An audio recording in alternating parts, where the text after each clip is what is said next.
Hello, everyone, and welcome to Discourse, episode 14. We're in our early teens now. I can't believe we've been doing this for, at the very least, 14 weeks, and it's been so much fun. And we're spending the month of January to reminisce about the year 2021. Recently just talked about our favorite animated shows, and that was such a great discussion. And now we're talking about our favorite movies of 2021. I have to admit at the top, I have not seen as nearly as many movies as I have in past years. 2020 included. It's just been an odd 2 years, really. But that's not to say I didn't see some great films this year. Just not too many. And I do have a top 10 list. As of right now, I imagine it as I see several more films over the next couple of weeks that it will definitely change. But as of right now, this is what my top 10 list is. And once I finish talking about my top 10, we'll go into more detail about my favorite movie, and then we'll do that for each and every single person here. We got a big group here, by the way. Thank you, Deadpool, Emily, Austin, Chris Ayers, Jacob, Kazfe, M. Xavier, Luke DeBoss joins for the first time. Pleasure to have you here, Luke DeBoss. Hope you're doing very well. And, of course, Vanny. Good to have you here. But I'll go ahead and stop. I'll start with number 10, and I'll work my way up to number 1. At number 10, I'm a cheetah. I have the Fear Street trilogy. They're a wonderful homage to 90s and 80s and 70s horror, and I really like them. So I'm going to put all 3 in there, if you will. I know they're separate films, but I don't care. The Fear Street trilogy. Number 9, Godzilla versus Kong. It gave me what I wanted. It took the best of the Kong movies and the best of the Godzilla movies for what they were, and combined them, and it was the big monster brawl that I wanted. Yes, the characters are underwritten, but it was still a really fun movie, and I just love the palette. I love the aesthetic of the film, the neon. Number 8, Don't Look Up. I know this is a controversial movie. I know it's getting really mixed reviews, but I thought it was a nice critique of the times that we're going through right now. In the place of a pandemic, we have a giant meteor that's ready to kill us. Number 7, The Green Knight, a movie that has some pacing issues, but is a wonderful adaptation of the Arthurian legend and one of my favorite endings of the year. Number 6, Disney's Encanto. Saw this recently. Thought it was a wonderful musical, beautifully animated, very well voice acted, and I loved all of the songs. And then moving on to my top 5, I have The Suicide Squad. James Gunn totally revitalized the Suicide Squad, took the few things that worked about that original movie, which are few and far between, and he just brought it new life. It was well written. It was funny. I cared about the character. You made me care about someone called Polka Dot Man, and that was truly special. But so Suicide Squad is number 5. At number 4, another comic book movie, Spider-Man No Way Home. We've talked about this before in past discourses. Tom Holland, Zendaya, Jacob Bolaton, they all give great performances, bringing back those original villains. I loved how they did it. Defoe knocks it out of the park. What a wonderful movie. And then my top 3, number 3, with Pig, Nicolas Cage's Pig. Everyone says Nicolas Cage, he's a horrible actor. He's over-exaggerated. No, this movie shows that he still is an incredibly talented man. A movie that's not like John Wick, despite the trailers. What it really is about is how we deal with trauma throughout our lives, whether we choose to address it head on or retreat and spend time with ourselves. And so I love Pig. Number 2, A Quiet Place Part 2. You guys know I'm a huge creature feature fan. And I thought I still struggle to think, like, do I like this movie even more than the original? It just expanded the world, which I loved. And John Krasinski clearly has a talent for horror. So I can't wait to see chapter 3, but part 2 I thought was great. And then my favorite movie of the year, which a lot of you guys already know, is The Mitchells versus the Machines, which is directed by Mike Rianda, who before Mitchells vs. the Machines, or Connected as it was originally called, he worked on Gravity Falls. And I now understand, it's like, oh, okay, I think that's one of the big reasons why I love Mitchells vs. the Machines, because a lot of that Gravity Falls humor is in this. But it has an all-star cast of people like Abby Jacobson and Danny McBride and Maya Rudolph and Olivia Colman, where the overarching plot of the movie it's following this family is going on a road trip and just happens to be during the robot apocalypse. What it really is about, it's a family trying to connect with each other again before they send their daughter off to college. and the struggle with that and the differences that there are between family members. And it's the movie that, that made me laugh and made me cry the most this year. You guys knew you guys remember we did the watch party for it a few months ago, how emotional I was. I might have been drunk, but I was very emotional while watching that movie. But it's a beautiful story. It's one that I've probably seen, of all the movies I've seen this year, it's the one I've seen the most, I want to say. I've seen at least 3.5 or 4 times now.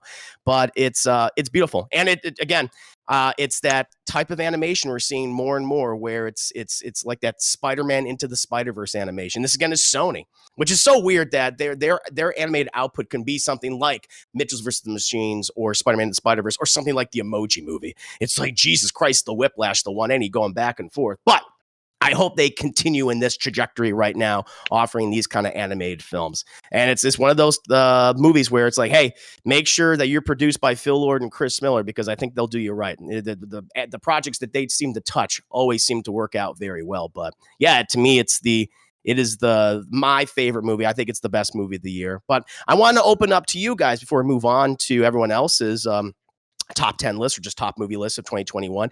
Anyone have any thoughts on the Mitchells versus the Machines?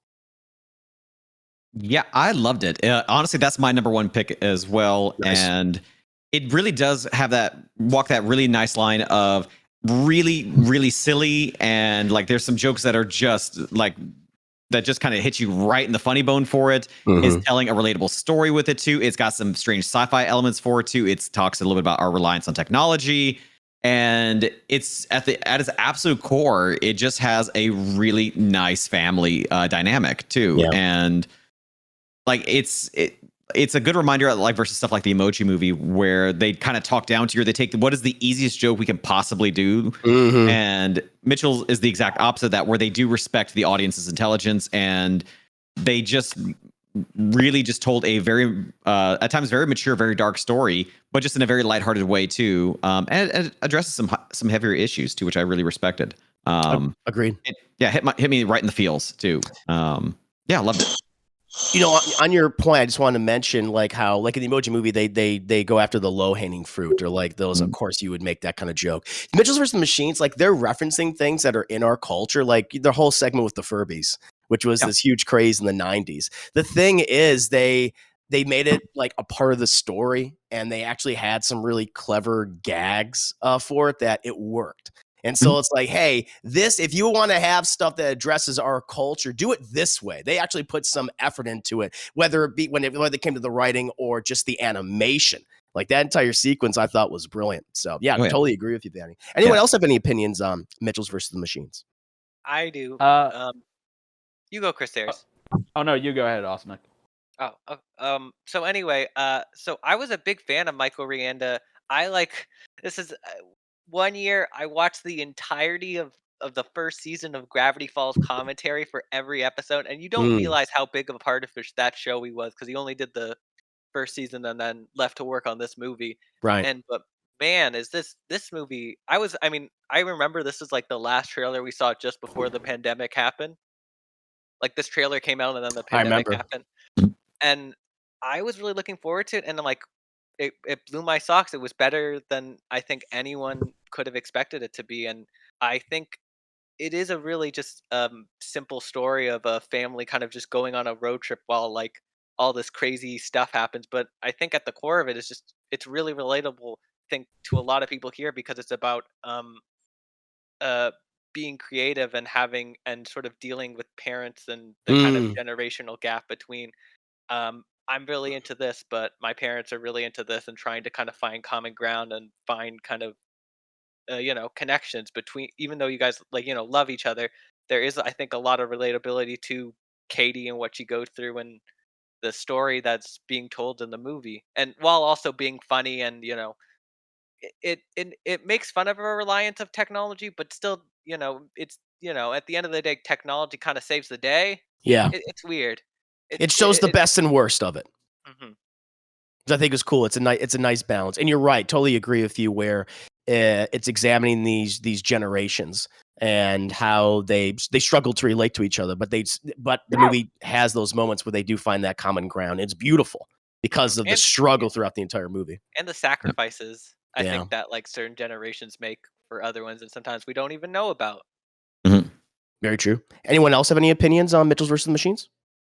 As far as the animated stuff I've seen this year, which admittedly it's only been this and Luca, I think. I still need to see Encanto and maybe some other stuff. This is by far like my favorite animated movie of the year. It's high on my top 10 list.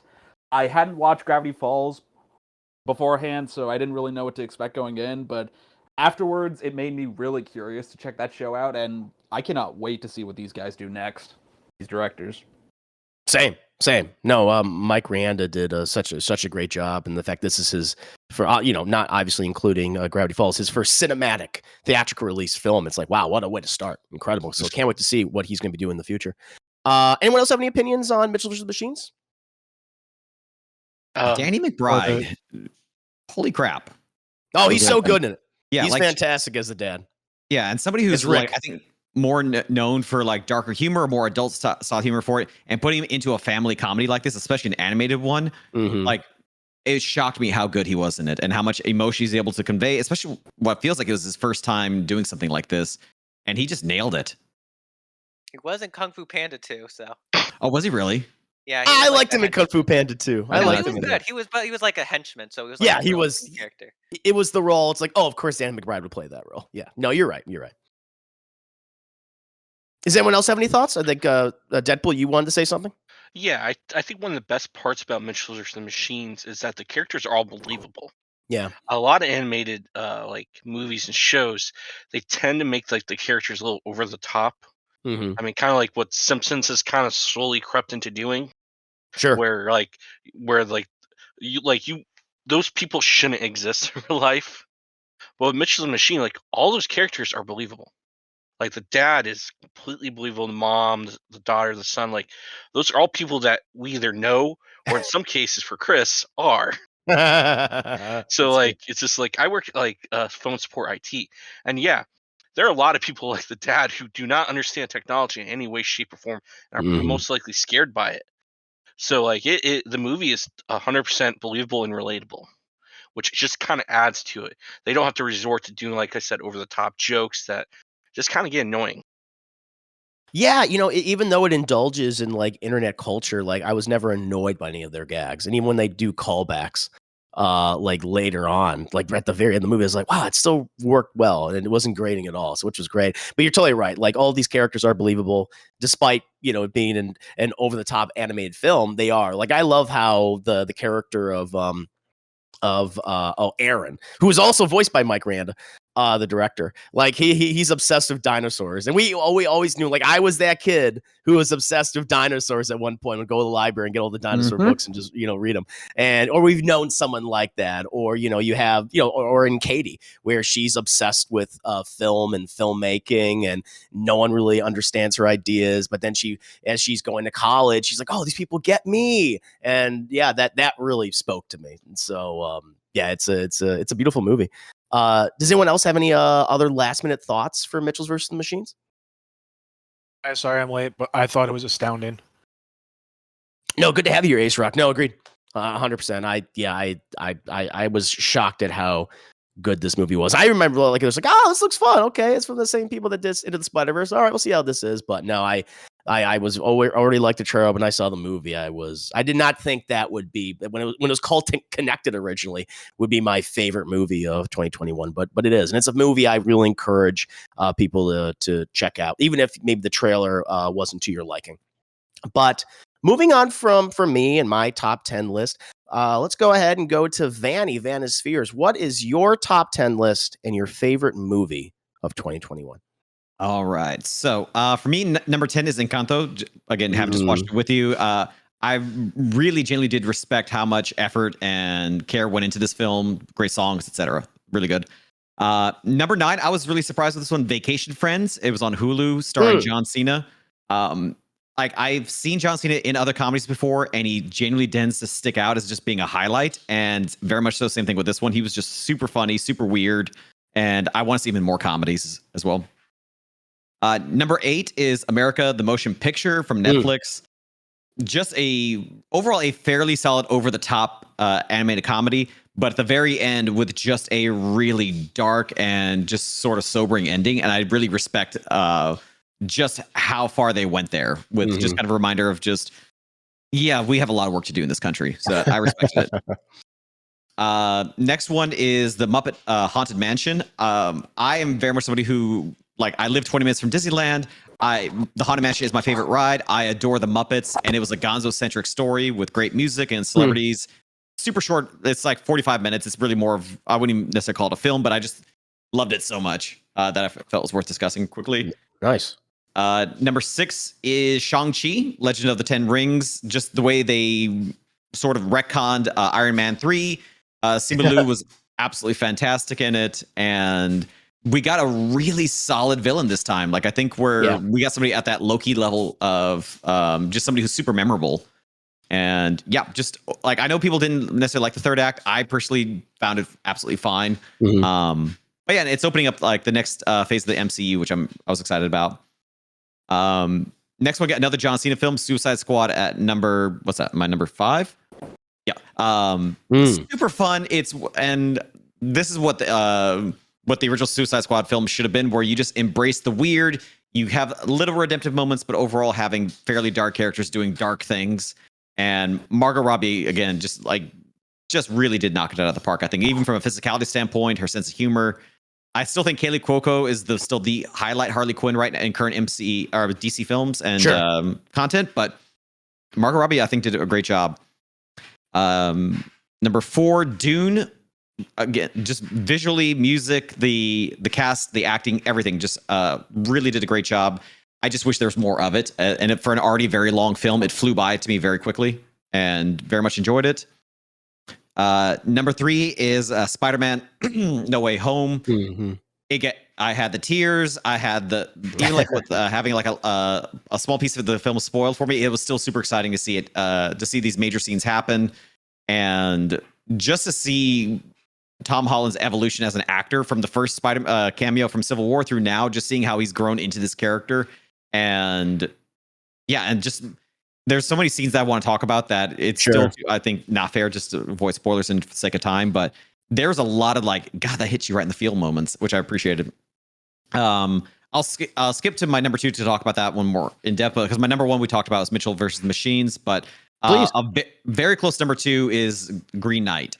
Like, again, it's just a film with a absolutely wonderful character arc. Again, like strong cast. It has a very redemptive ending, but also at the same time a very dark one too. And it forces the audience to think about this character and to still have somebody who is being overall portrayed as a hero, but at the same time has a lot of heavy flaws. And for a film that also doesn't have that many action scenes for too, I was at the edge of my seat just seeing what's going to happen next to this guy, what's going to happen next and next and next. Yeah, like I think we need more films like this, and I really respect the studio. What's this? A24. A24. Yep. Yeah, they have no problem saying like "fuck your feelings." You're gonna feel bad at the end of this film. You know what's interesting that you say you're gonna feel bad at the end of this movie, because I think you can interpret the ending in different ways. You can, which I love, because that's why it's probably my favorite ending this year, and that's why it's also in my top 10 list. Because I know a number of people that really dislike this movie, and I can see it where it's like it's because of the pacing, and like I get that. Especially there's one sequence in this film which I do think is a little slow. However, I think it's absolutely gorgeous. Yes, to look at. This is some of the best cinematography in it. Dev Patel gives a hell of. I think this might be the best he's ever been, probably since Slumdog Millionaire. It's a very different role for him too, which you won't often see him in, and so that was just really refreshing.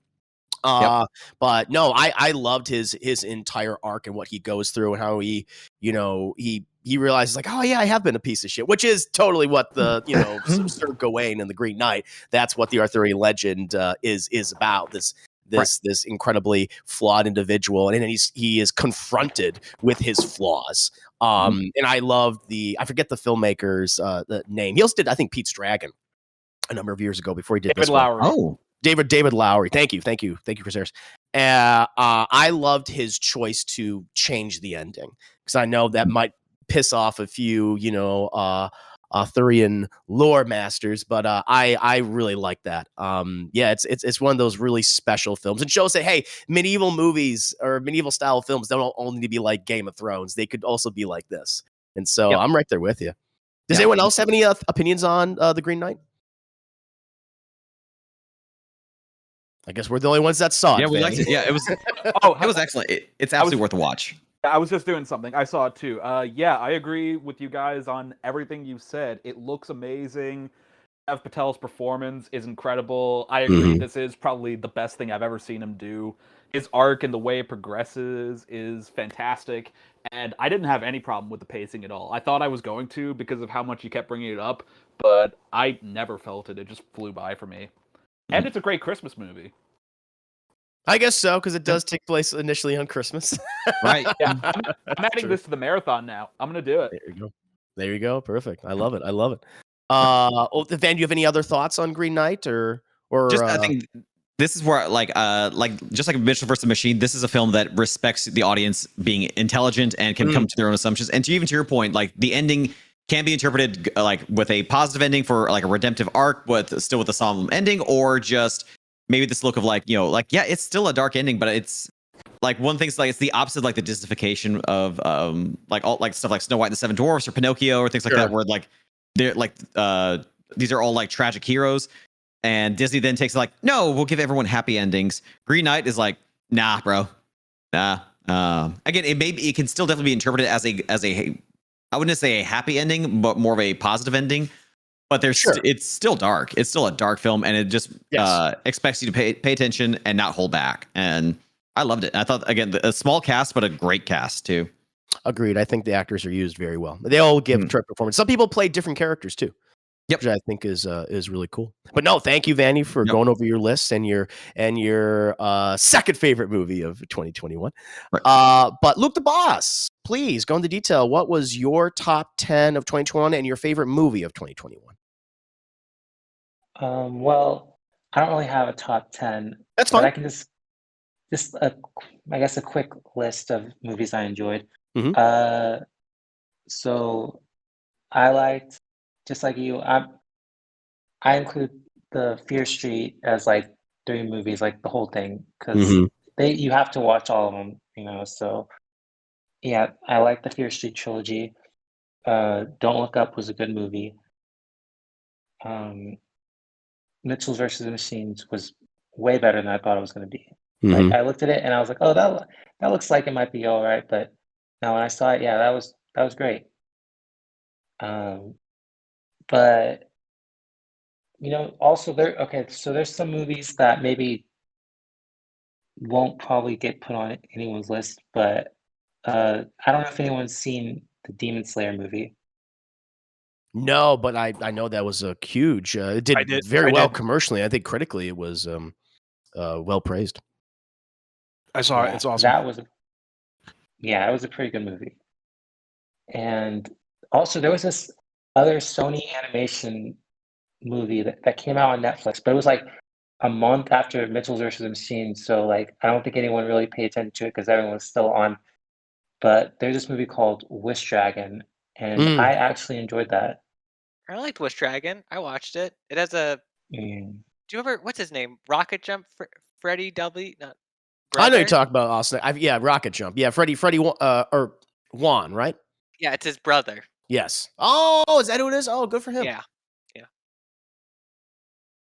Yeah, that was good. I was like, man, I actually enjoyed it almost as much as Missiles vs. Machines, but I watched it with my little sisters because I went over there to visit, and I was like, oh, let's put on a movie, and I put it on, and they loved it, and I was like, and they actually liked it more than Missiles vs. Machines, and I was like, oh, okay. There you go.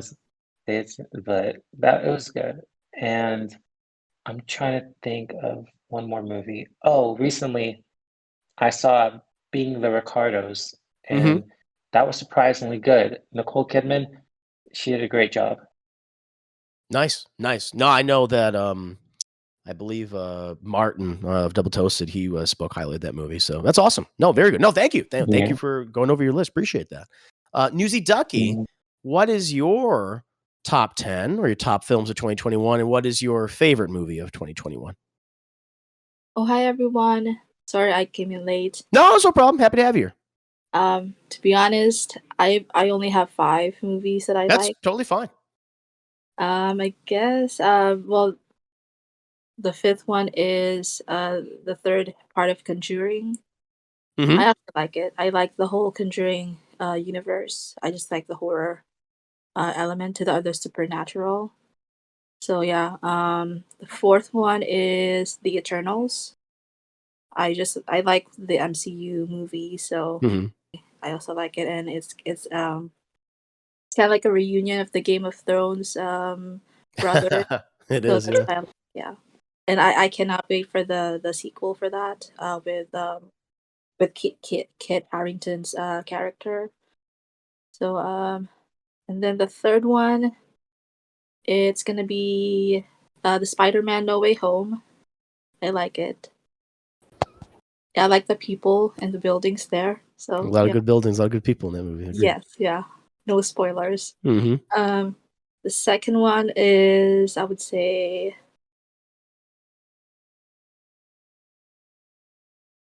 We waited with bated breath. I keep forgetting. So it would be Lamb. Lamb. Okay. Yeah, I like the A24 movies.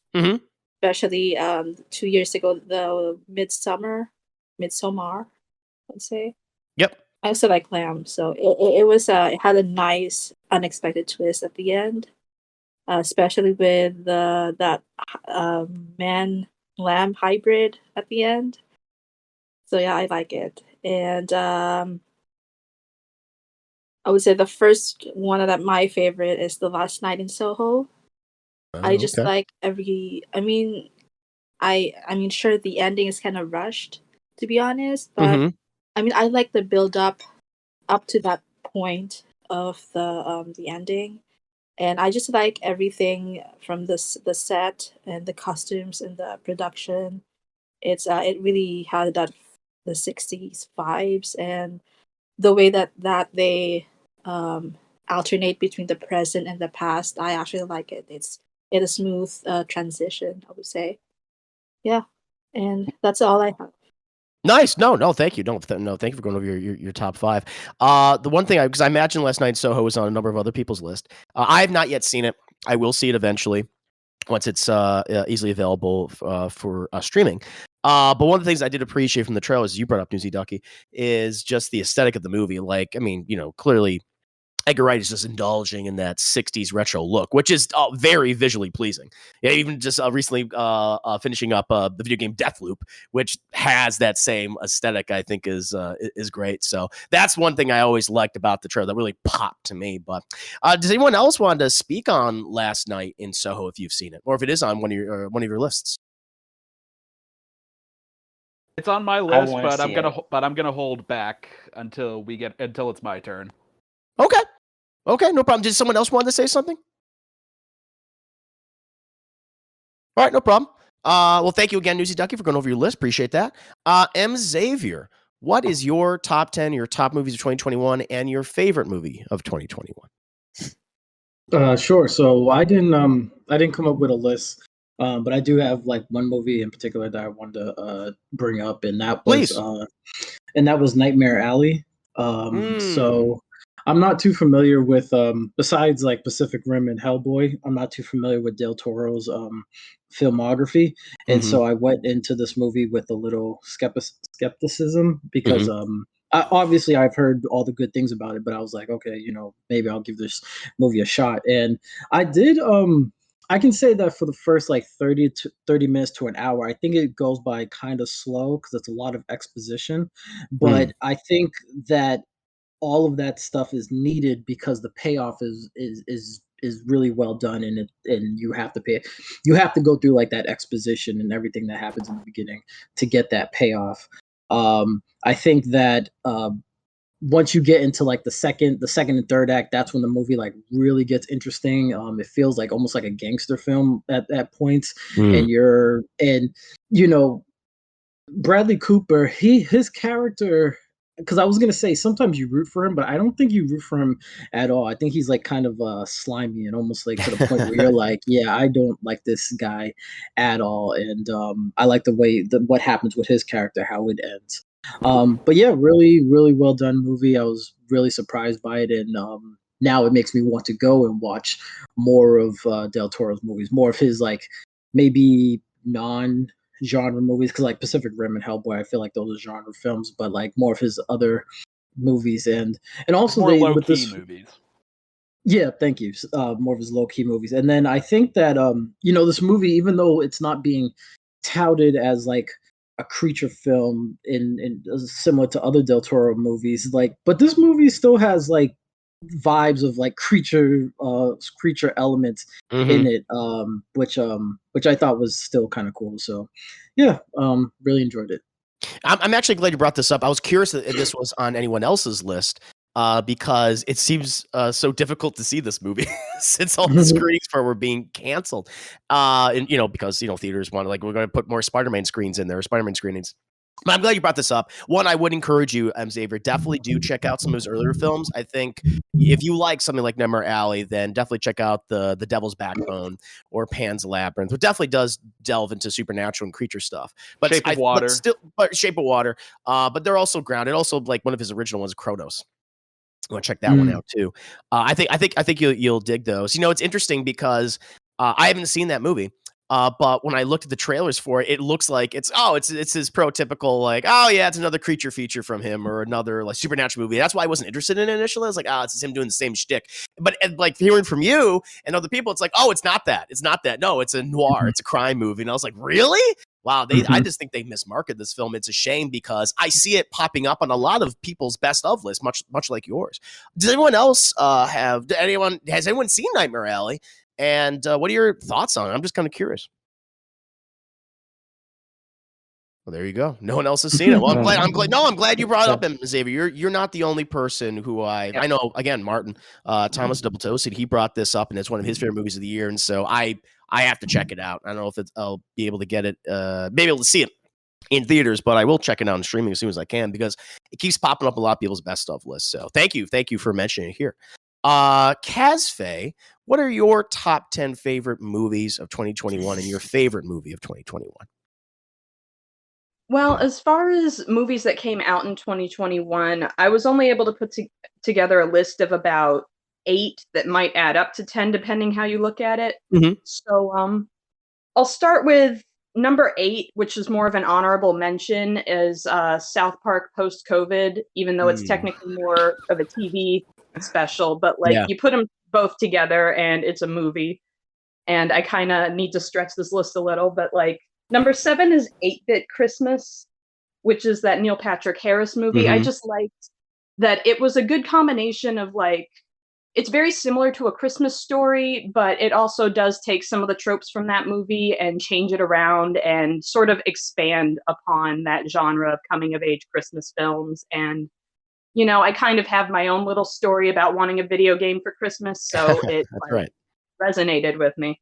Nice. And then number 6 is Conjuring Part 3. I mean, a lot of that movie was kind of goofy as far as horror movies go, but I just liked it. There were some parts that scared me, and then there were some parts that kind of made me laugh. So it's just a fun movie. Number 5 is In the Heights. Overall, I just thought it was a well-made musical adaptation. I was just mildly disappointed that, since I haven't seen the stage version, I thought I was going to see something more similar to that. But of course, they always change things to make it shorter. Mm-hmm, but it's still a great movie. Number 4 is Godzilla vs. Kong. Yay. Because it's a fun popcorn movie. Number 3 is the Fear Street trilogy. There it is. So that kind of brings out the list to 10. And it's just one of those things where it's a great homage, like people said. You got to watch all 3 of them, and it's just a very unique form of storytelling. And then my number 2 is a movie called The Tiny Map of Perfect Things, which I had forgot came out in 2021. And it's just a really interesting film that I think more people should see. It's a reimagining of Groundhog Day, but there's 2 people caught in the time loop instead of one. This young teenage boy, he meets this girl after he's been stuck in this time loop forever, reliving the same day. And he meets her, and she's also living the time loop. Interesting. And it's a good quarantine movie. I'm sorry for stopping to talk about this one a little, but it's one that people are less likely to have heard of. Yeah, I hadn't heard of it. Yeah. I just think you all should really check it out. It really covers the type of existential dread that people are going through these days. It's a good metaphor for it. Nice. And then my number one is Encanto, just because much like what people have been saying about Mitchells versus the Machines, I feel like it kind of captures what it's like to deal with problematic family dynamics. It's very uncomfortable, but in a way that's also very therapeutic. It just, it hit me in all the feels, Totally. I had issues with Abuela. Abuela's abusive. She was so dismissive of Mirabelle, and I was like, I was getting annoyed. I mean, I like you. It's in my top 10, but I was like, they are having so much disrespect directed towards this girl, and it's the grandma's fault. Everything. She's the source of it. But Also, no, I'm glad you brought life, that up. Grandma, old people never apologize. They're too stubborn. Oh, that's true. That. I found that realistic. I thought it was refreshing that Disney did that for once, because it's like all the other grandmothers in these other Disney films, I feel like, are really wholesome, and it's almost selling lies to children, because your own grandparents expecting them to be understanding, but some of them are just straight up boomers and they don't know what's going on. Yeah, that's a good point. Yeah, that is a trope in Disney films. Like, so often the grandmother, the figure is, or the grandfather figure, they are the ones that the source of knowledge and wisdom. They're the ones you're supposed to listen to. And I like how they threw that trope on its head. I think that was great. Does someone else have something they want to say? Oh, I really like the film.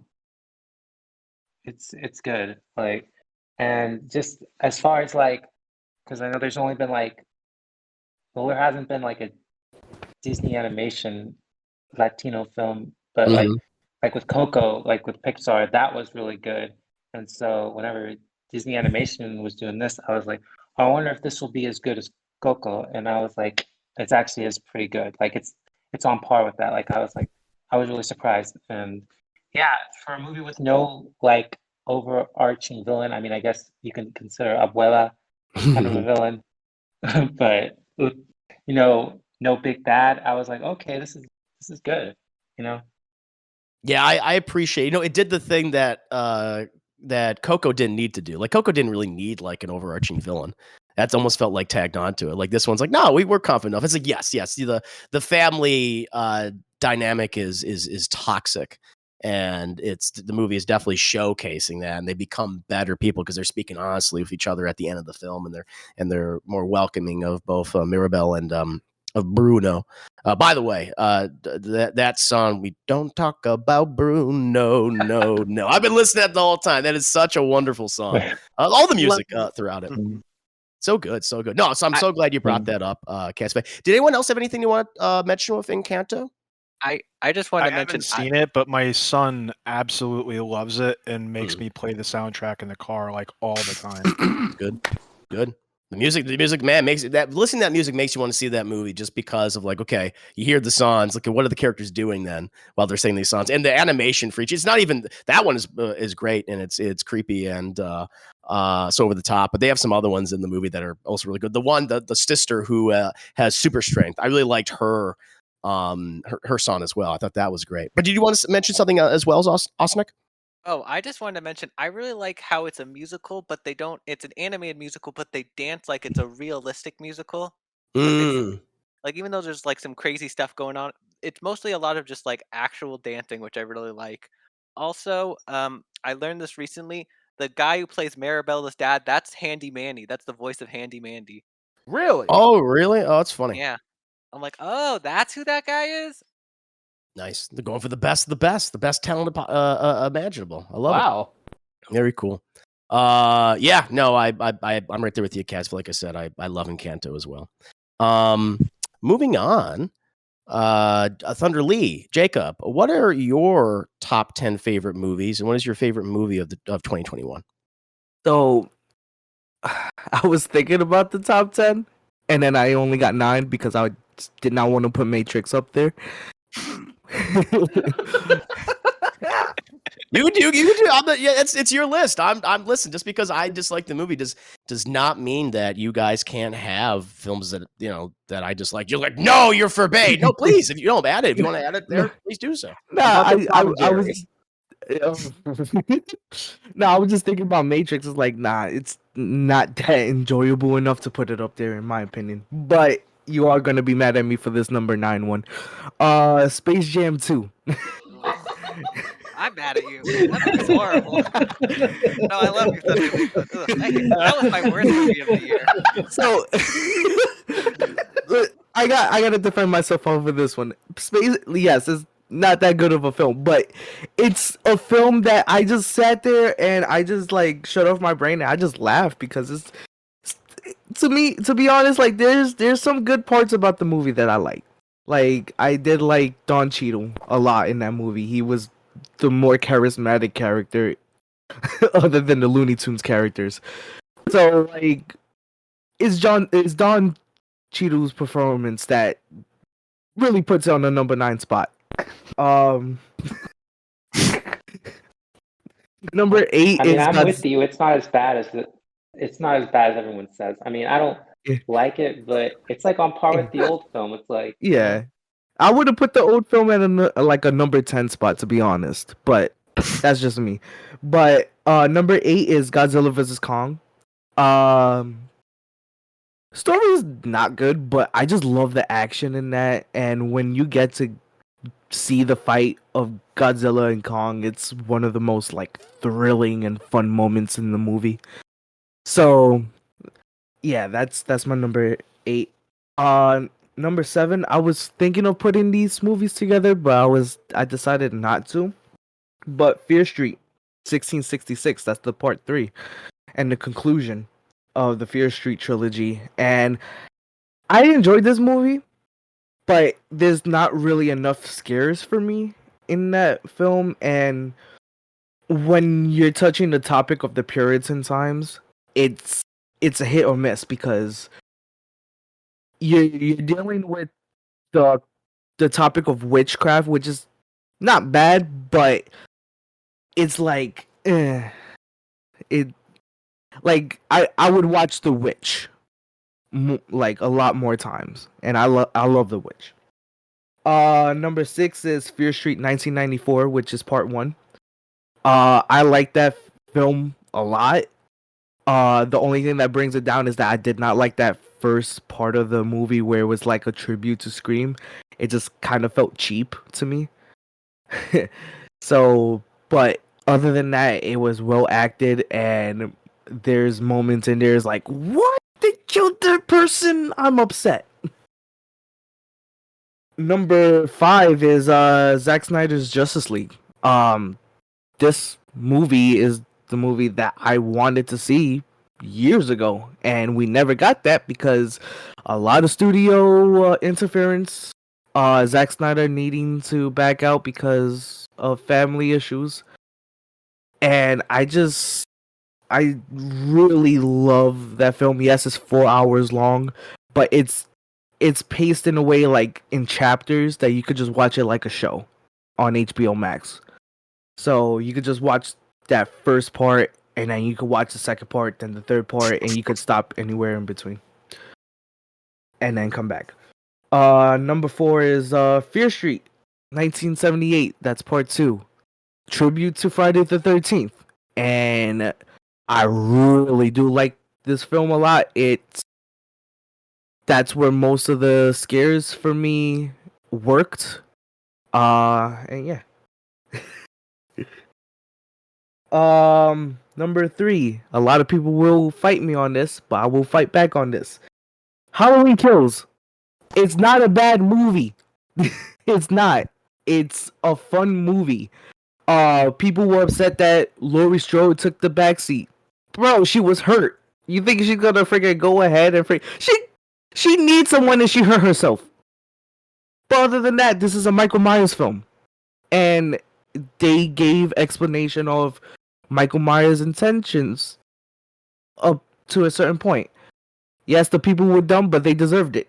And that's why I like the film. It's a straight up slasher film that I needed in my life. Number 2, The Suicide Squad. When you have John Cena in tighty whities being straight up hilarious, it's fun. It's funny. I love Idris Elba. Ratcatcher 2 was a fun part. what was it? King Shark? That's his name? Yes. Basically, the cutest thing, even though he's menacing and scary, and that rated R really helped him out. The movie is really fun, and it sucks that the movie didn't make money like that, but you can't really change the outcome of it. And number 1 is Spider-Man No Way Home. When you can make me cry 3 times in a movie, you deserve the number 1 spot. It's 20 years of Spider-Man that I love, that I've watched starting when I was like 5 years old going up. Spider-Man No Way Home is basically the pinnacle of Spider-Man, and now that we have this movie, now we could like build up on the multiverse of Marvel films that could happen. And now that we have a future of Spider-Man that everybody could like be like, yeah, this is Spider-Man, because everybody was criticizing Tom Holland Spider-Man as saying he's Iron Man Jr. Now he's his own character at this point. So, yeah. I'm just glad that after 20 years, you finally got a good Spider-Man 3. Took a while. First trilogy, not so good. The second trilogy, they didn't even do one, and this one they delivered. You guys know that I'm a very big Tom Holland Spider-Man fan. I was never one of those people that was critical about him being Iron Man Jr. or whatever people want to refer to him as. I like that they did something different. I like that it just wasn't the same stick with Uncle Ben and great power, great responsibility. I didn't need that. I need something different, and I thought John Watts provided that in each movie. I love every single film in this trilogy, but yeah, the third one it's very special. It's emotional, like you said. I definitely got water-eyed 3 times while watching this movie, and so it's one of those films from last year that I want to see again in the theater when I have a free moment. But does anyone else have anything they want to bring up in regards to Spider-Man No Way Home? Willem Dafoe is a national treasure. The fact that he did his own meme stuff in there and sold it so well. Mm-hmm. Yeah, and just kind of hearing the behind the scenes stuff that he didn't want to just do a cameo. He wanted to have a real presence in the film, do his own action scenes, and just was able to, I think, still have that balance between when he's Norman Osborn versus when he's the Goblin, and just seeing those transitions and those real subtle facial changes in him and his voice dipping. Mm-hmm. Just god damn it, like it's like I've always been a big fan of Willem Dafoe, like and seeing him in the last thing I saw him was The Lighthouse last Christmas of all times, where he was just so in character, and just seeing him do that again, like he generally is one of the best character actors of this generation, between like him and like J.K. Simmons, who's also in the movie as well. Yep. No, I'm right there with you, Vanny. As you guys know, I love the Dafoe, and I love his Goblin, and this is just it's more of that, but they make it so personal, especially between Willem Dafoe's Goblin and Tom Holland's Peter, and I love what they did with that. And you're right, Vanny, about those transitions, how he slips between Norman and Goblin. I love that. When you have that one, if it was Aku asks him, is like Norman is like, Norman's on sabbatical, honey. It's like all that. So many iconic lines from him in this movie. So yeah, man. There are 5 villains in this movie, but he is very much the main villain, which was such a smart choice. Any other thoughts on Spider-Man No Way Home? I was just gonna applaud. I was just gonna applaud Jacob for putting Justice League on his list, because I didn't think I thought it was I didn't think it was bad, or I thought it was better than the original, but I didn't think I was gonna put it on the list. But I'm happy to see it on someone's list. I'm still reeling. It was initially on mine too. I'm still reeling from him putting Space Jam on his list. Like, yeah. Honestly, I'm tempted to not even go, because I'm never gonna top that at all. It's like And I agree with I can't defend it, but and I agree with you wholeheartedly on Don Cheadle. He deserved an Oscar for that shit. He was Yeah. so good. He You was don't even make a really joke. animated in He that. looked like John Cheadle. Yeah, he was Okay. really animated in that. To be honest, that's why I really liked his performance. But My come main on. problem with that movie is it's a big commercial, but while the first one was a big commercial for basketball shoes, this one's like just a big commercial for HBO Max, and it's like, well, I can't even buy HBO Max where I live, so I'm like, what's the point? What's the point of the movie? Why was Zendaya Bugs Lola Bunny? Why? I could go outside and play a better game of basketball than the end of that movie. It didn't feel like a game. It felt like a series of gags. Yeah. And it's like you had all these Looney Tunes in these movies, but like none of the, like why did Taz was with Rick and Morty? Like the only one that legitimately made sense was Roadrunner and Coyote and Mad Max, and that was it. All the other ones were just like, okay, these jokes were done 20 years ago. Oh, and that Porky Pig raps. That was the worst thing ever. Get him, Austin. P-I-G. That's why I put it in my number 9. I didn't want to put it in my top 5. Luke the Boss, did you have something that you wanted to say about Spider-Man No Way Home? Yeah, if it's well, is it okay to like is this kind of okay with Spoiler. spoilers? I'm still avoiding that. Can you talk around it? I'll try. Well, okay, so there's this. Okay, so you know how you don't like the post-credit scene because it doesn't. Oh, you want to talk make about that sense, really? post-credit scene? Oh, you can spoil the hell out of that post-credit scene. I don't give a shit. Oh no. I was just saying. I know you don't like it, and Yeah. I agree with you. It doesn't make sense.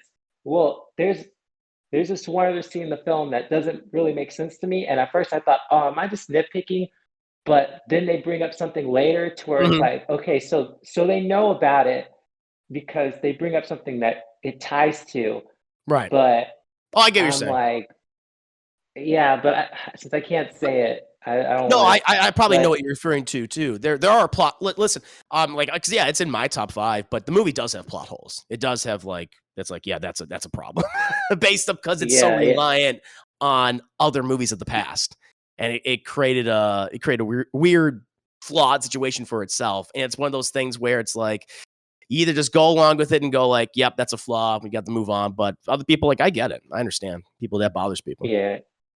I mean, because I was like, I'm just gonna move past it, and then later on in the film, they brought up something. I was like, wait a minute. So you did see that movie?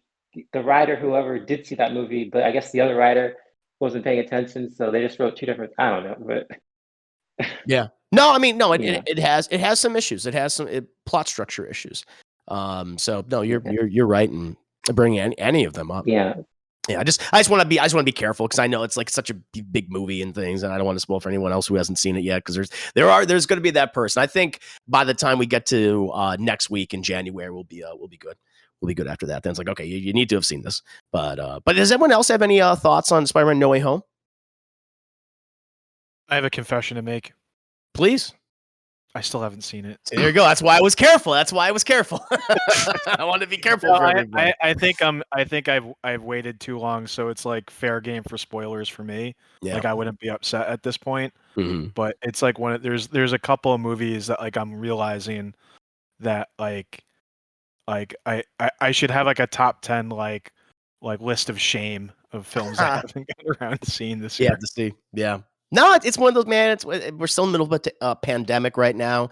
Not everyone wants to go out, and we have all these variants. We have Omicron and everything. So yeah, I get people just sort of like, I just want to go to the movies right now. I totally understand. That's why my list is not as robust as it has been in past years, certainly in the 2010s. Like I just haven't seen as much stuff, and I'm being very particular about what I see. So yeah, don't even feel any shame. That's just how it is. That's how it is right now. But did anyone else want to bring up anything else about Spider-Man No Way Home before we move on to the next person?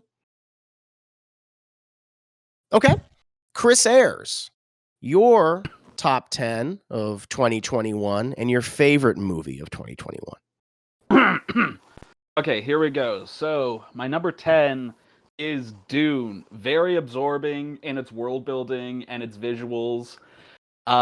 It took a book that I thought nobody was ever going to be able to adapt. A great director tried once and failed I guess miserably, depending on how you look at it. But Denis Villeneuve pulled it off. The way he was able to translate it and make it make sense to someone like me who tried reading the book but just couldn't really get into it. The way he pulled it off and like made it make sense to me was exceptional, and I can't wait for part 2. Number 9 is The Last Duel. It's Ridley Scott once again doing medieval movies, and he shows that once again, when it comes to that, especially battles, very few people can top him. It has a really well-handled Rashomon-esque structure with different perspectives and fantastic performances all around. Number 8, The Power of the Dog. It is a very deliberately paced Western with one of Benedict Cumberbatch's best performances as the most evil and asshole-ish character he's ever played, and other strong performances from Kristen Dunst and Cody Smith-McPhee, and beautiful cinematography, and an ending that's up there. Like you guys mentioned, The Green Knight having a great ending. This one's got that too. My number 7 is Nobody. Bob Odenkirk makes for a really good action hero. All the action scenes are really well done. The John Wick comparisons are apt to an extent, while the movie still feels like its own beast. And it's so great to see Christopher Lloyd in something again that's not the Oogie loves or whatever. Number 6. Chris Lloyd's in there? Yeah, him and the RZA are in it, and they're awesome. Number 6 is The French Dispatch. This is very much a traditional Wes Anderson movie in that it's immaculately made, has a fantastic ensemble cast, and is very deadpan in its humor, except for the occasional bit of slapstick.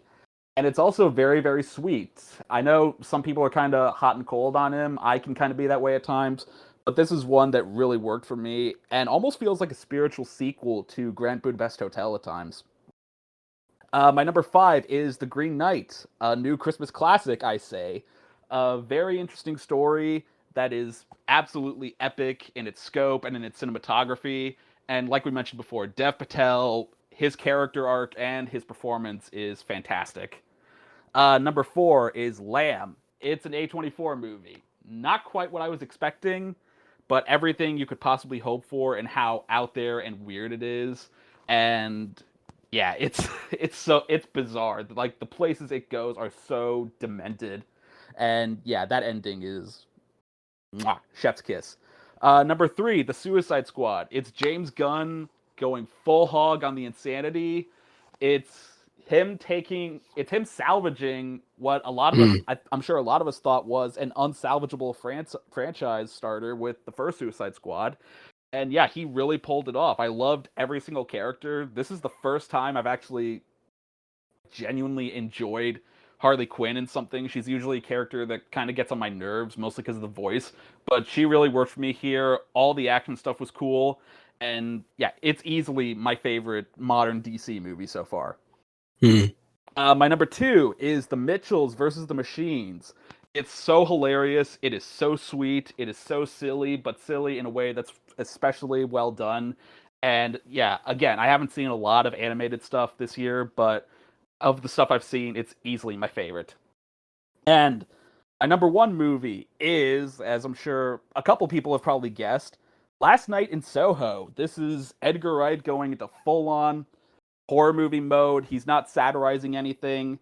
It's him expanding his range and while still keeping several of his key, trademarks that he likes to do, like the tracking shots and the amazing soundtracks and foreshadowing and repeating dialogue and whatnot. But it still feels like him stretching his legs and talking about really mature topics and themes, particularly revolving around misogyny and the dark side of nostalgia and the idea of like, yeah, this golden period from way back when that you think is so great because you're looking at it from a distance. Once you get a closer look at it, you find out, yeah, there's a lot of fucked up shit going on here. And there's a point where you're afraid he's going to screw it up, but then the way he's able to navigate it is so well done. And, again, it's beautifully made. Like, the aesthetic is spectacular. The soundtrack's great.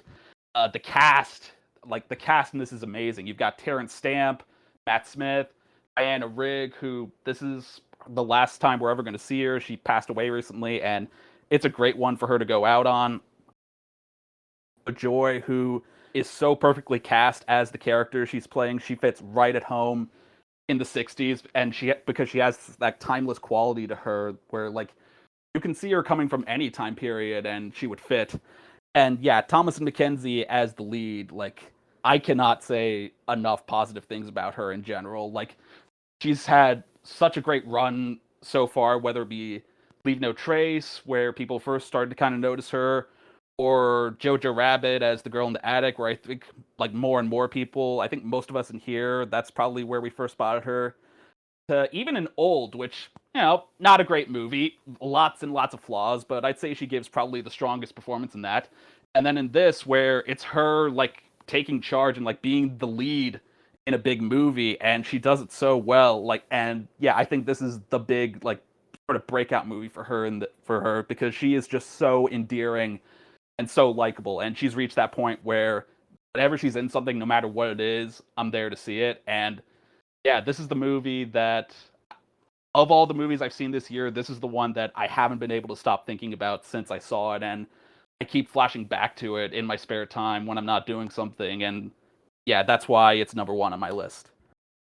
I have not seen Last Night in Soho, as you guys know. So has anyone else seen it? Anyone else want to add to what Chris Ayres has been saying about the movie? I just have a question. Is it like a reverse Midnight in Paris, where it's like, oh man, I would love to go to the 30s in Paris, but you'd realize how shitty the 30s in Paris probably, like the parts we don't like talk about. Basically, yeah, like the main character, Ellie, that Thomasin McKenzie plays, like when she starts going there, she's loving it, but then they progressively get darker and more fucked up, and she starts to realize that like, yeah, this is not as amazing as I figured it was going to be. Like looking at it within a modern context. Cool. Does anyone else have anything they want to say about Last Night in Soho? I guess, well, I know it was on Newsy Ducky's list, and she was talking about how much she liked the film. But yeah, if anything, hearing you talk about it, I want to see it. I have to see it, and that'll happen sometime in the future. Again, when it's on a streaming service, it's something I want to check out. I have not been the biggest fan of Edgar Wright's recent movies, Baby Driver and At World's End, but I do like his older work. So I want to see where I fall on this one in particular. Yeah, I'm very curious to hear your thoughts, especially around the ending, which I know there's some debate going on. There's I find really weird and almost mean-spirited like discourse around it, but to me, interesting. But to me, like it made sense to me within the larger context of the story and the mechanics and how it all works together. Okay, cool. Newsy Ducky, did you want to say something? I have a question. Sure. Have you seen Last Night in Soho? No, I haven't. I haven't seen it yet. I'm probably see it once it's available on a streaming service, easily available. Thanks. But no problem. Moving on from Chris Ayres' list, we can go to Osnick. Osnick, what are your favorite movies of 2021 and your favorite movie of 2021? Okay, so since my favorite was talked about, I have one I kind of just want to talk about. It's not my favorite, but I'll kind of skip it and then come back to it when I say my. Sure. So number 10 was Luca. I really enjoyed it. I thought it was very cute. I really wanted to beat up that bad guy, that villain in that movie. It was such yeah, whatever that kid. He was like, I don't know. He just felt like such a brat that I just, and like someone who's like, why the heck are you messing with kids? You're older. He's like that, like someone older who would beat up kids at laser tag. I'm like, this is sad. This is sad. Number 9 was I kind of changed this. So it's F9 because we family room. I thought this was one of the better Fast and Furious, and I liked how Tyrese was like, how are we shot? He was actually kind of being meta. I mean, I thought it was better than 8, and sure. Even though I like 8, because I kind of do still miss The Rock. I missed a few other elements, but I felt like this was a better one than in the past, and we kind of just waited so long, and all the stupid magnet bullshit was fun, and they did. I mean, they did it. They did the thing what people have been wanting them to do. Yep, they did. I'm always joking about how this movie should have been called Fast and Furious Tyrese's Existential Crisis, because that's such like a shockingly major part of this entire movie, and it just made me laugh every time they cut back to him and he was freaking out about like, how are we still alive? My number 8 which was all we covered. Encanto. I really enjoyed it. Yeah. I think it's probably the best musical I've seen all year. Good songs, good voice acting, very cute, colorful, very good story. It's it's just like a really solid just musical. It feels like, and it's just animated. Um, my number 7 is the one I'm gonna talk about. Thing. My number 6 was Shang-Chi. I'll probably talk about my other one. I like this movie. I don't like the third act. When I liked all the kind of more Rush Hour, the more Bruce Lee martial arts stuff Yeah. in the beginning, and then once they I thought the villain was probably one of the better villains, and I liked how they did apologize for Iron Man 3, because Iron Man 3 is probably the worst Iron Man. Yeah. Yeah, and I enjoyed Sam Liu, and I even enjoyed Aquafina and the other characters. I was confused by the second end credit scene of the movie, just because I'm like, what? Okay, seems kind of with the sister. Oh, yeah, I was confused by that too. I read it as she just took over, but it's just her aesthetic, not like she's evil now. Yeah, She that's just took over the is she compound. evil now? It's I could see where that could be interpreted that way, and maybe it is that. But I was like, oh, maybe it's actually just she just occupies that because her other place got messed up. So yeah, I took it as her taking over. yeah, could be. It could be that. Yeah. Could be that. We'll see in the future. My number 5 was Pig. I watched this recently, and I did think, because of the posters and everything, that was going to be like John Wick, and oh boy, it wasn't. Yeah, But it's not. I found it. I love how it's really just a simple story about a guy trying to find his pig, and I kind of related to it because I think if you know people in a certain thing, you can understand that the world we kind of see in the movie. And it just felt it's just a very simple movie, but I think I should just really enjoy it. And it isn't like this. Yeah, Yeah, I think people had the wrong idea going into it, but I really do enjoy it. it's an earnest film and how we choose to deal with grief or not deal with it and let it fester. And the guy who played is basically Nick Cage's sidekick. I also thought really did a good job. Oh yeah, what's his name? I know you're talking about. Alex But yeah, Wolff. he The did Naked very well Brothers too. Band Alex guy. Wolff, thank you. That's his name. He was also in the Naked Brothers Band. It was a show in the 2000s. Anyway, number 4 is Dune. I really enjoyed this movie. I think I really enjoyed it because I came from I got the Ace Rock Spark notes because I listened to the Discord, and I'm like, oh, you know what? And so everything but yeah, and I've been reading Dune, and I really enjoyed the adaptation. I enjoyed the characters and how I think it was a really good adaptation of that story, which is difficult to do. I agree there are some problems. I think that the real major problem is just we don't really understand about the Harkonnens, about what their motivation is, except that they're evil. But I think Yeah. it is setting up for a really good deconstruction of a hero story, and I think it's going to take people off guard because even in it, it's like it's not it's it really just feels kind of like it does feel like a part one, and I'm kind of excited to see where it goes and see these characters again Mm-hmm. and see new characters Mm-hmm. and see them adapt the rest of the book. My number 2 and 3, I was really hard to decide this. This was like really close. My number 3 was the Suicide Squad. I think James Gunn somehow like everyone said, salvaged it. He made Polka Dot Man cool, and I mean, he made us care about a character named Ratcatcher too, Yeah. and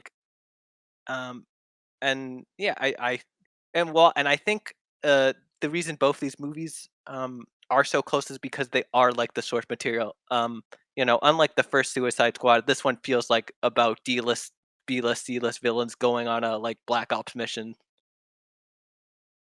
My number 2 was Spider-Man: No Way Home. Without going into spoilers, I just think again this is also just really to the Spider-Man comics, and really we get to see Spider-Man, and you get to see the evolution of Tom Holland and Zendaya and Jacob Babylon and just see them act and sort of see. And it feels rewarding as someone who's really enjoyed the other two films, even though I think this one is a good. It really does a good job of like you had the tee off of Far From Home with Spider-Man's identity being revealed, and this one kind of I think gets the ace in the hole of that conclusion and the conclusion of this character story. And yeah, and then my number one, like yours, Chris, was Mitchell's versus the Machines. Again, just a really good movie. Really just, really empathetic, really good animation. It just, it's 10 out of 10 on everything. It's just good on every level. So, but yeah, the movie I really wanted to talk about was my number 7. It was Eternals. I I felt like no one really talked about this, and I saw a lot of people didn't like it, but I really enjoyed it. I actually found it had the opposite problem of Shang-Chi, where that movie, the longer it goes, the fight scenes get worse in Shang-Chi, and I found Eternals as the longer it goes, the fight scenes actually get pretty better. Um, it is a little bit of a weird movie, and I think you haven't seen it, right, Chris? That's the big Marvel thing I have not seen this year. Okay, it's coming to Disney Plus, I think the 12th of January, so it's I would check it out. I mean, I think everyone does a pretty good performance. I think again, it's hard to. I don't want to spoil this because I do want you to see you and hear your reaction. There's one moment I did of cringe in this movie of like basically the plot is they're gods. They've been around since BC, and we got to see them. The villain is really bad. Whatever. It's which Skarsgård is it? Bill. There's a lot of them. It's Bill. It's Bill Skarsgård. It is Bill. He's the villain. I didn't know Bill Skarsgård was. You forget he's in this movie. He I'm not has gonna lie. maybe 6 lines total.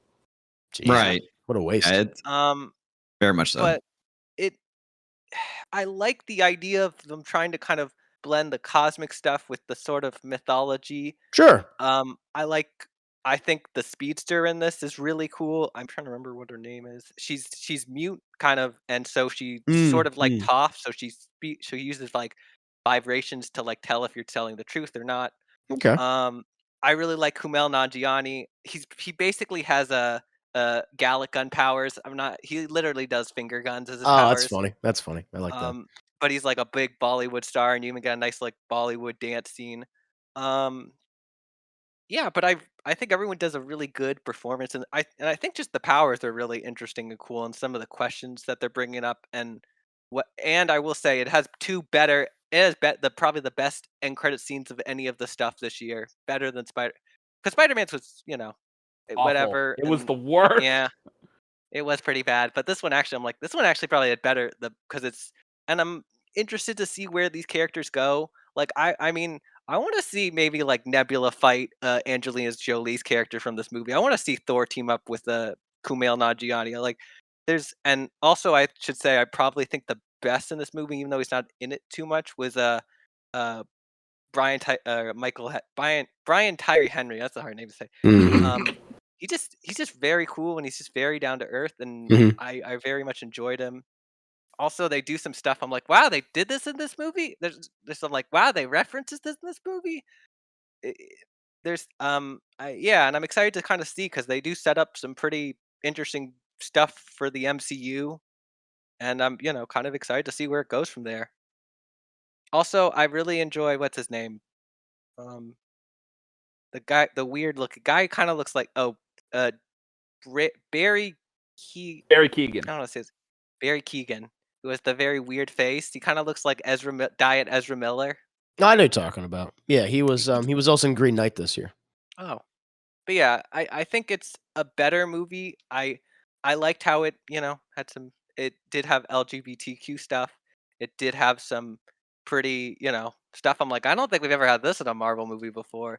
And I enjoyed it. It did raise up a lot of questions about other movies, and I hope the stuff is answered. And I thought it wasn't it wasn't the same I think a lot of people always like, oh, it's the same movie. This one is not the same movie. So it's Marvel's Prometheus. God, that I actually, yeah. I know you didn't like Evangelion. I'm sorry. I liked it. Oh no, I it was like one of my worst movies of the year. I don't disagree with a lot of what you're saying. Where I think there are elements that do work well in it. Like to your point, Kamal Nanjiani absolutely was a scene stealer. His assistant, I thought was fantastic too. Karun. I think there's a lot of good elements, and I do appreciate some of the steps they are taking with the film. I just think if I was to disagree with any one of your major points, though, is the acting. I thought everybody, with the exception of Brian Tyree Henry, Kamal, and the guy who played Karun, everybody looks so unbelievably bored or confused with what they're doing. Like the first line of dialogue in that film, I was like, I need to go get my money back. Like I just thought like nobody's like. I thought the big feeling I got throughout most of that film was like nobody knew what was going on or what kind of messaging they're trying to throw out there.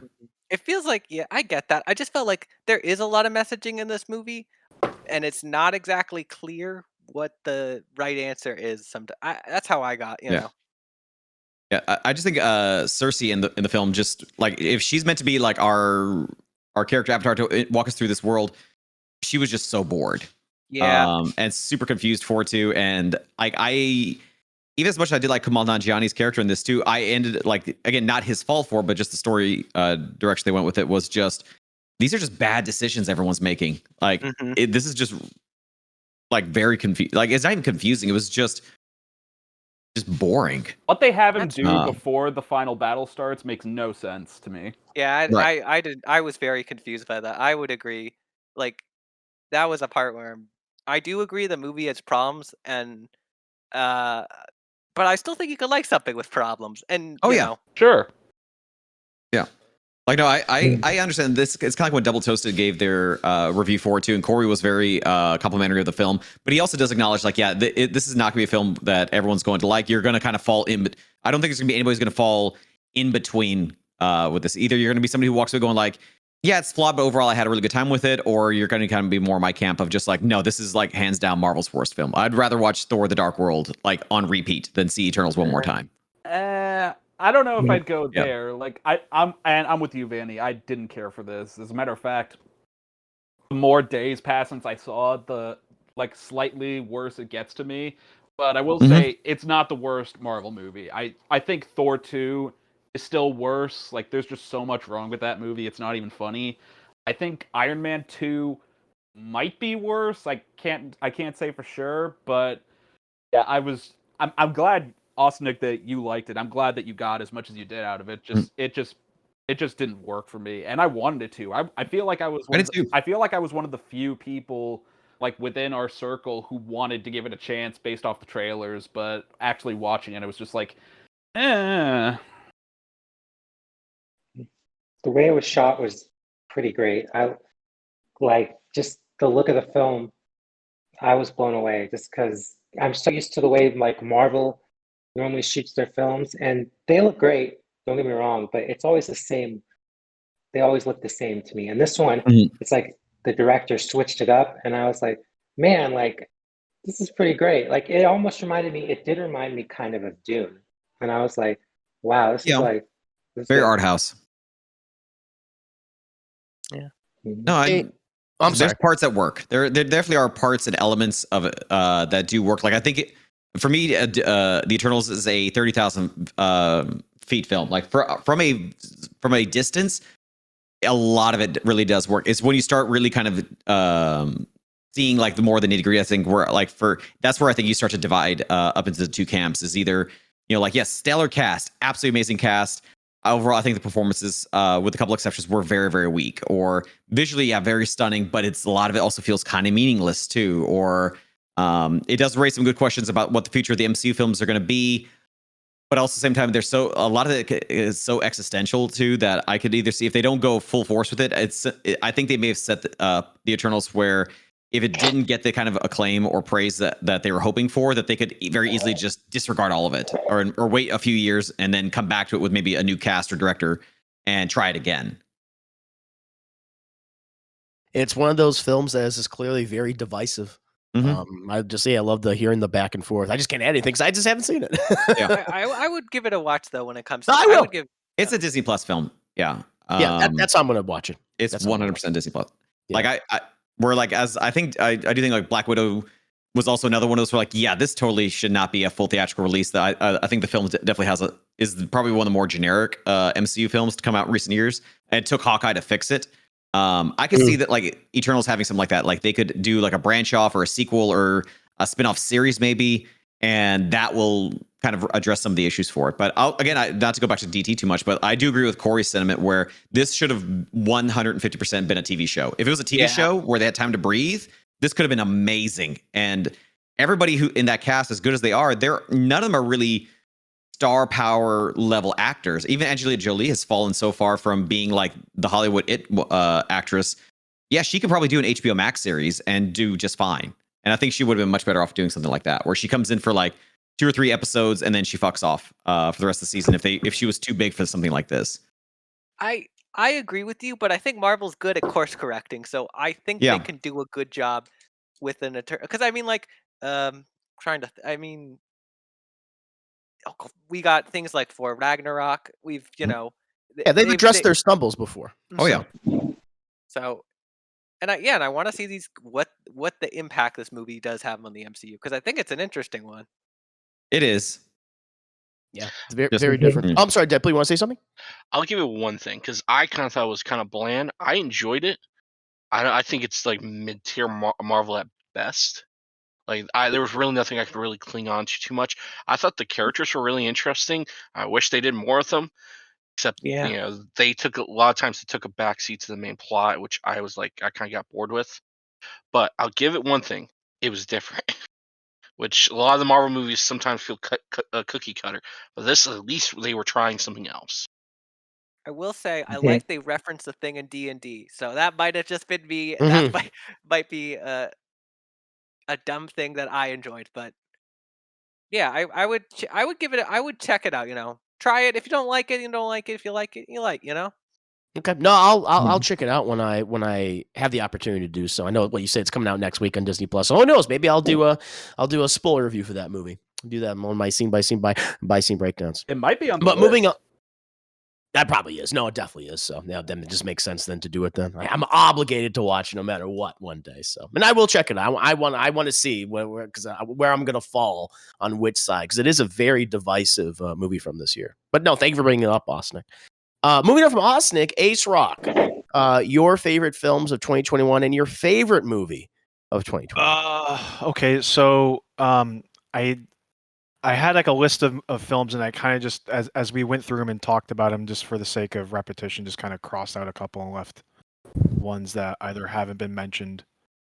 One of them is The Harder They Fall, which I really it's one of those films where you watch it, and because it's something that addresses an issue that never really gets talked about, in the fact that 1 out of 4 cowboys during the Wild West era or period of American history were black or people of color, or even indigenous people. Something that just blew my mind, and then it forever changed the way I look at all Westerns. I think I ended up watching what's the Tombstone, which like I absolutely used to love that film. And watching it, I was like, oh wow, it's so the absence is just so stark. And I think Regina King is just like totally amazing in that film. Another one that I really liked, and it's not going to be on anyone's list anywhere, but it's just biased because it's a Korean. My bias is a Korean film. Is this movie that was on Netflix called Space Sweepers, which is like this just like space opera sci-fi film. I saw a trailer for this. Not interrupt you. I saw a trailer for this movie. It's a lot of fun. It is really dumb and a lot of fun. And it's just fun for me to see Korean cinema, or it's just something that I'm not used to seeing Korean actors put in this kind of a setting and used as like the protagonists or heroes of like a big sweeping sci-fi epic. Nobody, I think has been mentioned a couple times. I absolutely adored this film. I just had so much fun watching it. And it was just really knowing what Bob Odenkirk put into it is impressive. I don't think this got mentioned, but and I think it's objectively not a great film, but it really hit hard for me is Ghostbusters Afterlife. Mm. Just because Egon Spengler, I forgot how big, like in terms of like characters that I grew up loving, Egon was like someone who I always absolutely loved as a kid. And another thing, Grace McKenna, the girl who plays I guess kind of the main character, she's coded as being a person with autism in a way that I thought was really earnest and really handled in a really tasteful way, and was also very empowering for her. And being the parent of an autistic child, that I just really love that aspect of that character. Mm-hmm. Judas and the Black Messiah, I thought just like up and down, side to side, is a fantastic film. And just I has some of the best performances I've seen in a film in the last couple of years. Another film, I don't think this one got mentioned on anyone's list, but it's Evangelion: Thrice Upon a Time. It's the last Evangelion film of the Evangelion Rebuild series that oh Jesus, I just blanked on the creator's name, and he's like one of the most influential anime like directors and animators ever. But Evangelion is something that I grew up with, and it's something that the director has been trying to remake and redo like multiple times, and it's just really, it's something that it's something that it's like one of those generational films. I mean, it's like it's up there with like Cowboy Bebop. You know, it's up there with like Akira. It's really just, you know, and it's cool because it has these like shonen anime like manga moments that are just like it's just you know, that are incredible, but it also really heavily fucks with the like issues regarding mental health and depression, and it's something that the, and I'm trying to find the director's name, Hideaki Anno. Hideaki Anno like notoriously dealt with depression while making these films, and dealing with really toxic fandom, and the way he wraps things up in Thrice Upon a Time is like really, it was really, I loved it because I felt like I could tell that Anno was finally like at peace with this thing that he's been wrestling with for a long time, and it's I'm just like, I'm happy to see the characters have a happy ending, which they never did up until Thrice Upon a Time, and it just kind of said to me that like Hideaki Anno is finally getting a happy ending too. And then of course my film of the year is obviously Dune. I think it's just like artisan level craftsmanship in terms of filmmaking. I think it's visually one of the most like breathtaking films I've ever seen. Sound mixing and soundtrack wise, again, it's also just it's visually arresting. I think if there's at its runtime of over 2.5 hours, I still felt like there were things that were taken out of the book that just I guess I can understand why they were taken out of the book, that I just wish were in it, but at the same time, I think it's the definitive adaptation of a novel that everyone said couldn't be done. I also think it's a really good criticism of the stereotypical hero narrative and a lot of like heroic narrative tropes, but also it's a really good commentary on imperialism and colonialism as well. So I think all those things really come through, and just I can't wait for the next film. So yeah, that's me. Does anyone else have any thoughts on Dune? I know it was on a number of people's best of lists this year. I like the movie, although I took some issues with it, but I know a lot of people were very excited for this, and this is, but yes, it is far superior to the 1984 film in every single way. But did anyone else have any thoughts on Dune? I just wanted to say I forgot to say this earlier, but one of my favorite scenes was when they were in the desert and he was looking at the palm trees and it's like, why do we have these palm trees? And he learns that they take up so much water. And it's like, well, it's tradition. And I think that really kind of breaks down to what the theme of the book is, where it's the idea is like, no, that's stupid. Why the heck do we have these trees here? We can use this water for so many better things, but we're using it to like do the kind of same old, same old. I think it really kind of it does actually, like kind of what Ace Rock said, break down the problems of the chosen one story, and really does a good. I mean, I don't really think Paul is a chosen one because he doesn't really do any chosen one things. He's actually kind of more of a jerk than anything, and a bit selfish to be. And yeah, there's a couple. One of the things I like about films like Dune, and I think like a lot of the A24 films fall in the similar thing, is that they really, like, if you're not paying attention to some of the subtleties of it, you're going to miss on some of the major thematic issues of it. And there's a scene where there's a couple of scenes where Paul references this thing called the Missionara Protectiva, where the Bene Gesserit have basically implanted this chosen one like prophecy among the people of Arrakis. And there's a part where Paul is willingly and knowingly using it to deceive people that he is looking at and using as a resource. And as much as people talk about how Duke Leto, who I think is fantastically played by Oscar Isaac, people forget that in the beginning, like, he talks about we're going to use and cultivate the people of Arrakis, not for their own benefit, but because they're like, he's going to use them to, ostensibly defeat the Harkonnens and even maybe even the Emperor.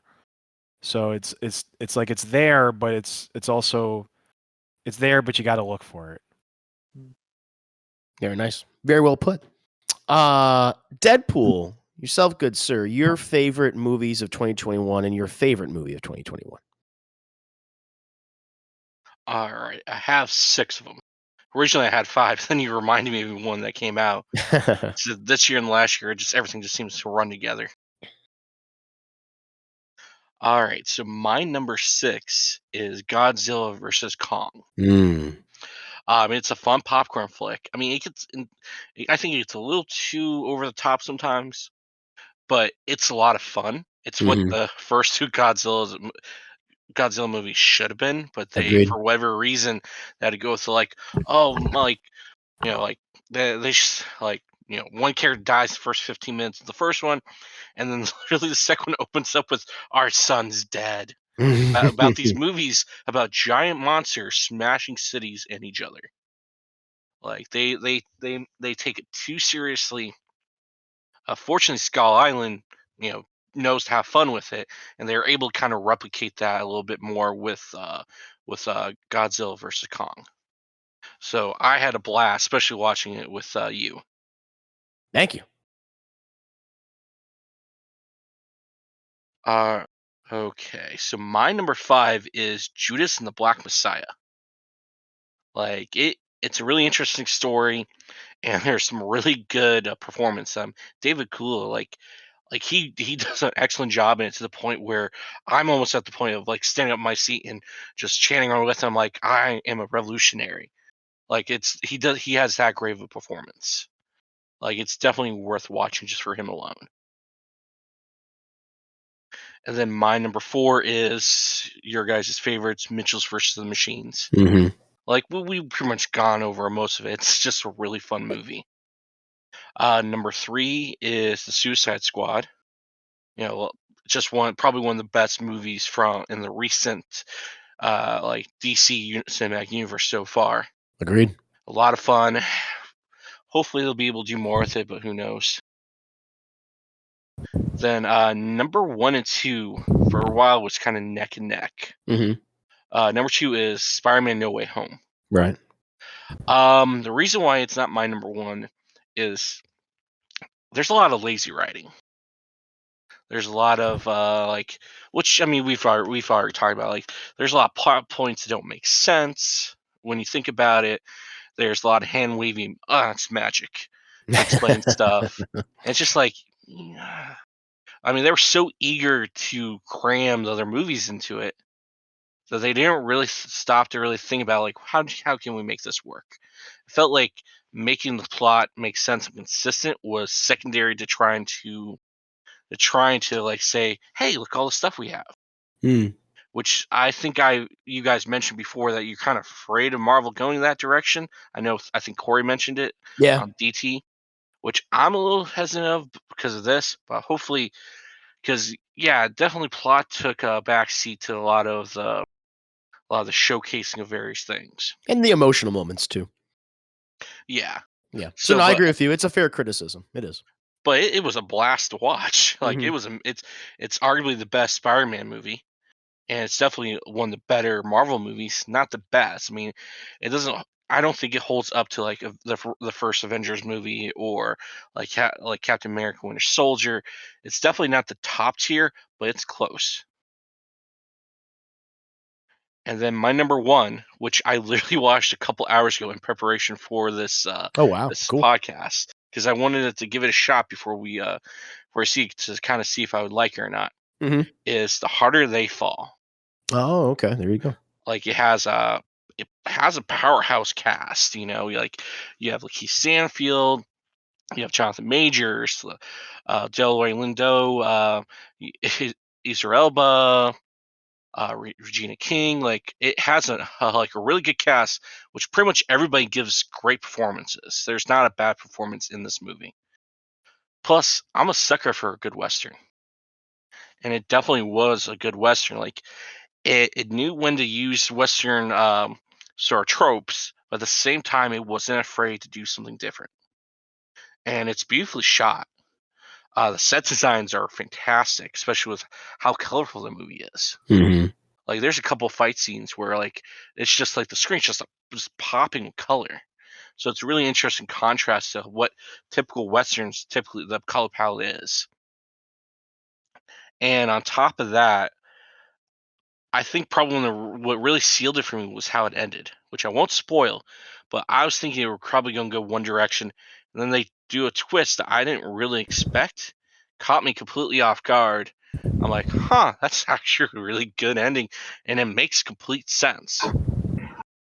And it has some really good performances in that twist ending, and it kind of really sealed the deal for me.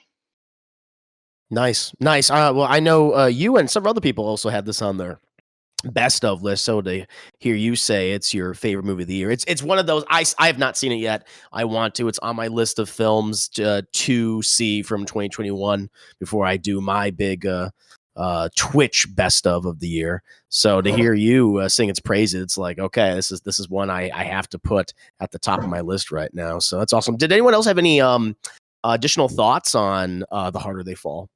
It has an amazing soundtrack. There's some original music in that absolutely fucking slaps. There's another thing too that I love about it.